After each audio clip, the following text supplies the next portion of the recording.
Welcome to Real People, Real Voices. I'm your host, James Jackson. And I'm your co-host, Pastor Wayne Moore. Always a pleasure to host with you. James, you're looking great today. Thank you very much. Happy to be in your presence. Likewise.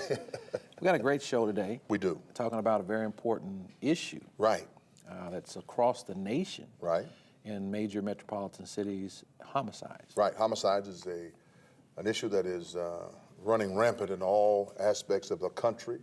And even in our community now, we've had over 160, I believe, last year that were considered homicide rates and part of the homicide rate. More than in the history of the city. Right. Yeah. And so we're going to try our best to work with that. And we have a young man here that's going to make an announcement as it relates to IUPUI and the grassroots community, faith-based community, and I'm excited about it. Yeah, likewise. That's one of the subjects I really like to talk about. Oh, yes, I know. And before we get into that, we want to thank those of you who have been supporting us. Certainly, we want to thank Lee, Crossell, and Crawley. And we also want to thank the Stewart Mortuary for their help. And the Fervent Care Child Care and Christian Academy. And we want to thank those sponsors who are going to make a decision during this show to come on. And certainly we wouldn't want to forget Shapiro's. No, the food is phenomenal at Shapiro's, and you need to go there on Sunday afternoon or anytime during the week. They'll be ready to serve you. Yeah, and please go to our Facebook page, like us on Facebook page, WHMB TV 40. Also, you can go to YouTube and become a subscriber. You can watch this show when it's over. And all of the shows that you might have missed, a lot of valuable information in there that will be a benefit to you. It will be. You need to do that. YouTube is loaded with real people, real voices, past shows, new shows that are coming on. Be a part of us. And we'll be back after this. Real people, real voices, keep it real.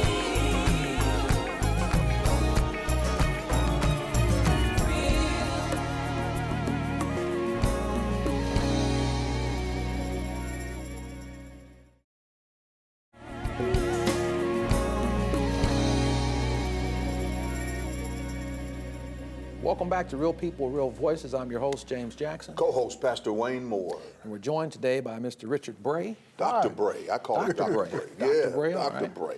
Thanks for joining us today. Thank you for having me.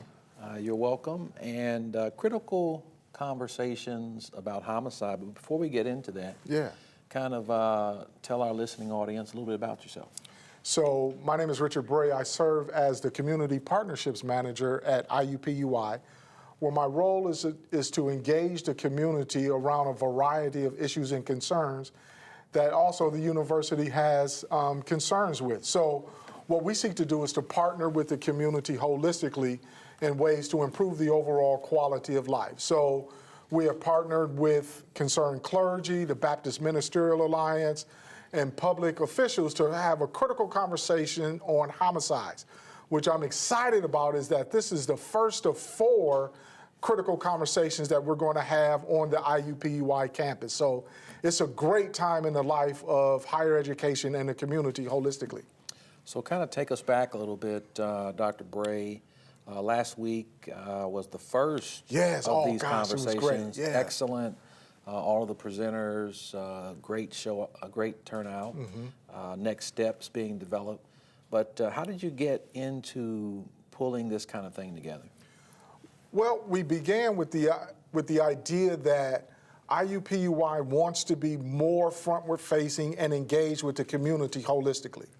We understand that many of the things that affect our employees, faculty, staff, and students are also residents in Indianapolis. And so we want to be more frontward facing, more engaged than we had in the past. And so this conversation was really the birth of conversations with clergy saying, university, we want you to be involved with what's happening in the life of Indianapolis as a whole. And we said we want to be that as well.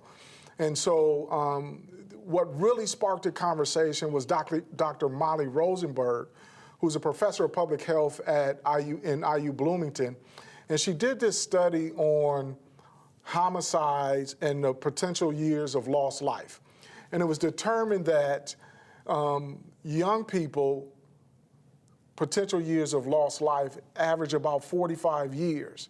So what does that mean? The average homicide victim occurs at 30 in the African American community. And so what we realized was, if we can begin to have this conversation about research in public health and what are the root causes to homicides, understanding that it takes more, there is no magic bullet to solve homicides and what happens afterwards, but it takes multiple partners to come together and have critical conversations that were also hard and difficult, but understanding that together we can do something that will make a difference in Indianapolis, and we just did that this past Thursday. Yeah, making a difference is so I important. think, I think it is. I think when we look at these critical conversations that are going to be ongoing, matter of fact, I want to congratulate you for being on one of those panels in the future. We need to be conscious of the fact that people need to hear about these critical conversations. Too many of us have our heads in the sand. We're afraid to talk about certain issues. We're afraid to talk about certain silos who are in certain issues and dealing with certain issues. But this is an issue that has begun to affect everyone in a masterful way. At one time, and we might as well be frank about it, it was only isolated to the Afro-American community, the idea of large numbers of homicides. Right. Now it has expanded itself. Right. It's all over our communities. And we have to address this issue, and we have to address it in a way to where we can try to get some method or formula to try to eradicate it, or to at least reduce the numbers of it. Exactly. Yeah. Dr. Bray, as I understand it, you consider homicide as a public or health crisis. Correct. And in some cities in particular, or more specifically in Minneapolis, Minnesota, they made homicide a public health crisis, and therefore they were able to secure funding, no matter who's in the mayor's office, no matter who's in the council seat, Or the governor's office. or the governor's office. Right. There will be funding by law to help deal with this issue. Tell us about the reason why you think it is a public health crisis, and do you see that down the road that our council in Indianapolis would go down that same road? So that was our push to get council, local councilors, state representatives as well, to consider permanent funding to address homicides.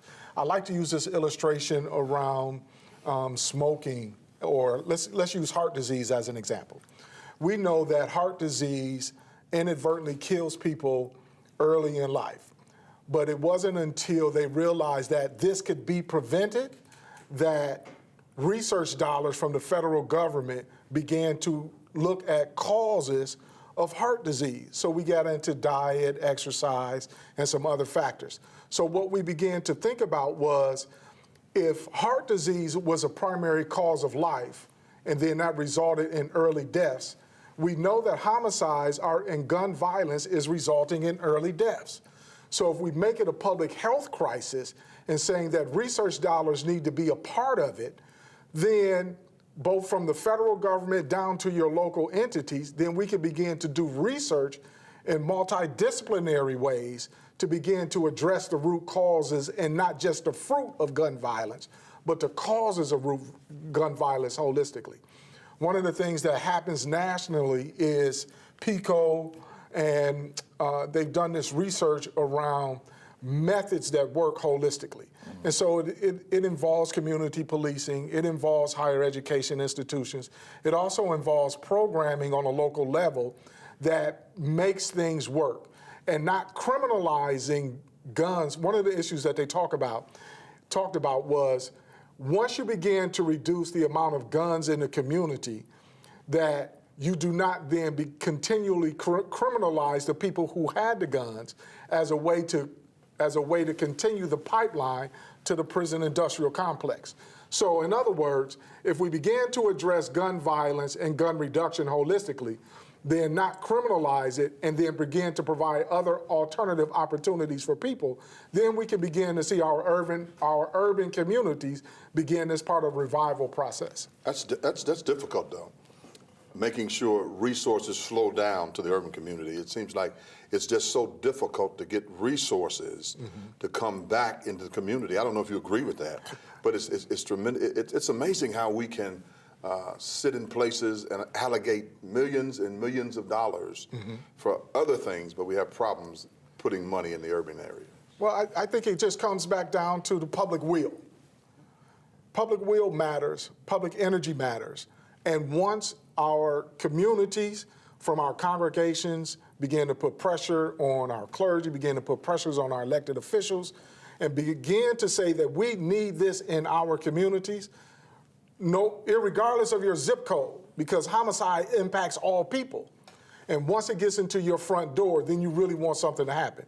Benjamin Franklin is quoted as saying that an ounce of prevention is worth a pound of cure. So if we can get in front of this and begin to allocate dollars and resources, programming efforts that work, then I believe that we can continue to reduce that. And some of our panelists talked about that on Thursday. And let's come back and talk more about that. Stay with us. We'll be back after this. Real people, real voices, keep it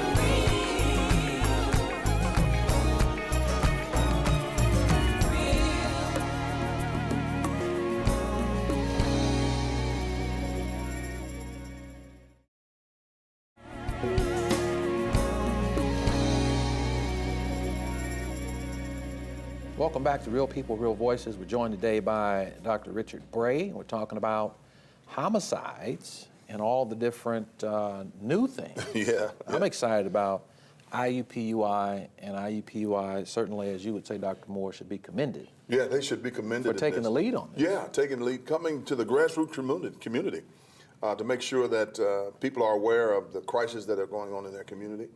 Critical Conversations is going to at least have 3 more critical conversations. Homicide was the first. And we hope that whatever comes after that will make the community much aware of what's going on. That's what this is all about. And to see a university such as IUPUI drop those finances, dollars, into the grassroots community, that's more than some people are doing who are sitting in big chairs downtown. Dr. Bray, last week, with all the energy that was in the room, certainly when you're talking about homicides, you got a lot of emotion going there, and IUPUI, as I understand it, wants to extend the partnerships. Absolutely. How are you all planning to do that? Well, we're beginning in one more way. As Pastor Moore mentioned, we're going to have 4 conversations around critical conversations. The second one is going to be examining health, physical and mental health in Indianapolis holistically. So that's going to occur in April of 2018, so stay tuned for that. We're going to invite community back out to that as well. That is a part of that beginning level partnership, because it's one thing to say that we want to be with you. It's another thing to commit resources, time, energy, and effort, and bringing people to the campus, to letting them know that we're a welcoming and affirming campus, no matter where you come from, and we're willing to have difficult dialogues and conversations about tough topics. And so we're excited that this is a part of the next iteration of IUPUI.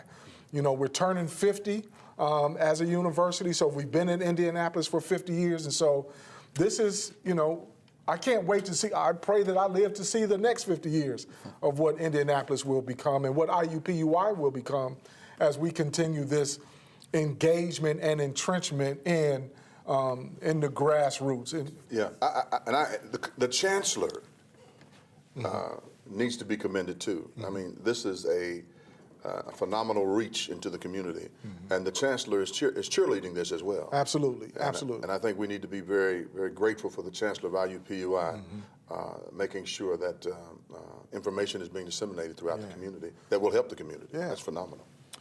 And Dr. Bray, you talk about the next one, which will be more so around mental health. Correct. And Dr. Moore, you know, we discovered that 1 out of every 4 Americans Right.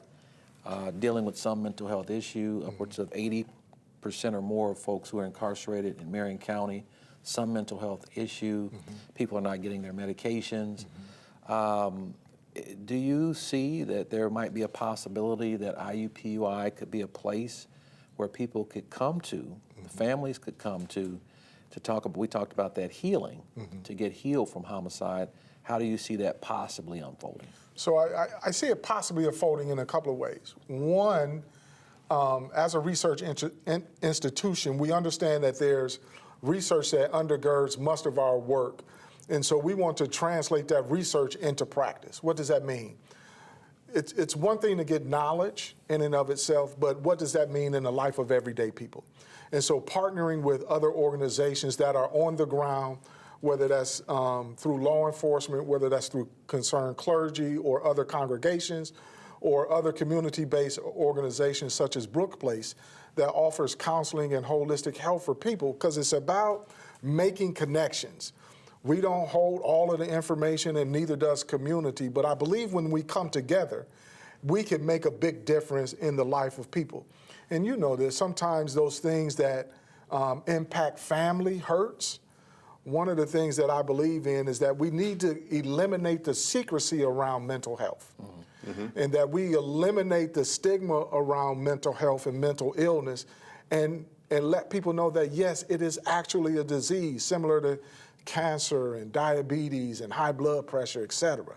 And so once we begin to categorize it as disease and it can have help and cure, that I believe that we can be a part of that. And the university and its research and its practical nature of about putting that research into the ground and helping people use that in holistic ways, I think is what's going to be the next step and the next iteration of what the university is doing. Outstanding. And Dr. Moore, do you think we might be running into, and I hope I'm wrong on this, cost benefit? A lot of times folks who are putting money into different things, initiatives, they're looking at the cost and then the benefit. And when it comes to folk who live in distressed communities or lower income, what is the benefit? And we've seen with some other initiatives all the way up to federal government, tremendous amounts of resources, financial resources poured into an issue. But what about this one? Homicides. Homicides. Yes, it's going to run into that problem. It's definitely going to run into that problem as it relates to cost benefit. We're right now, and when we look at a lot of things don't make the budget because it has that aroma of cost benefit, and because we haven't done the proper groundwork to see what it will cost to do something as it relates to help eradicating or help meeting a need if it does ever become a mental health issue. It's always cost, always has an issue to do with bringing into fruition a remedy, which should not always be the case, but it is. And a lot of things don't make budgets because they are afraid of the cost ideology that might come with it. Well, Dr. Bray, in our time we have left, the Lord willing, He gives us 3, maybe 5 more years. What would you like to see? One, I would like to see the number of homicides decreased in Indianapolis. I want to see our university become an entrenched partner in the life of people across Indianapolis holistically. And third, I want to see a revolution around research and practice that makes a difference in the life of people.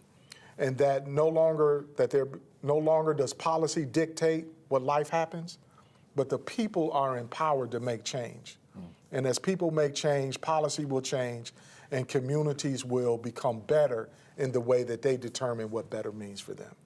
Well, sir, you've been a great guest. Thank you for Great, having me. phenomenal guest. Thanks for joining us today. I want to thank you for joining us. We still have the rundown in just a few moments. I want to thank Lee Crossell and Crowley. I want to thank Stuart Mortuary, and you want to thank who? Fervent Care Child Care Yes. Christian Academy, clean, Yes. convenient, and caring child care. Choose Christian School. They are closer to Christ. We'll be back with the rundown after this. Real people, real voices, keep it real.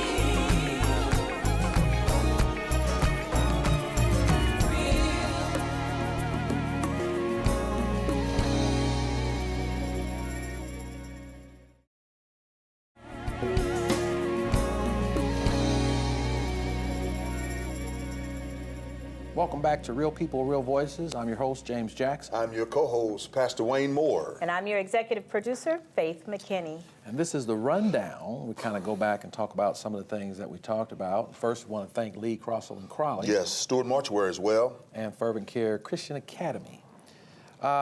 Making homicides a public health issue or a crisis to help gather funding Right. and resources to deal with it on a more ongoing basis. Right, and you mentioned the idea of cost effective. Cost benefit. Cost benefit, and that's one of the problems. You and I both agree with that. It would probably be an issue. But to see IUPUI take the ham and say, let's have a critical conversation about number one, homicides, which is a serious issue in our city. I think it's phenomenal for them to come to the grassroots level with the faith-based community and make sure that the communities are very much aware of what's going on as it relates to homicide, and to come up with some critical solutions if at all possible. Yeah. And Faith, you've been to a lot of different functions, and certainly you've been to some of these where you've heard folks talking about homicide and all the issues that are taking place in our community. Are you hopeful that these conversations will provide some solutions that we'll see in our lifetime? Ooh, you know, I don't know if I've told you, but my family's been touched by homicide recently, and you know, I can't imagine going through this over and over and over again, like some families do. And I have been part of conversations about neighborhood safety, quality of life. Yeah. And you know, all we could do is really come together and to find a solution. I don't know if we can or not, but it's a terrifying thing. It's worth trying, isn't it? It is worth trying. Yeah. It is, and especially with the faith-based community. Yeah.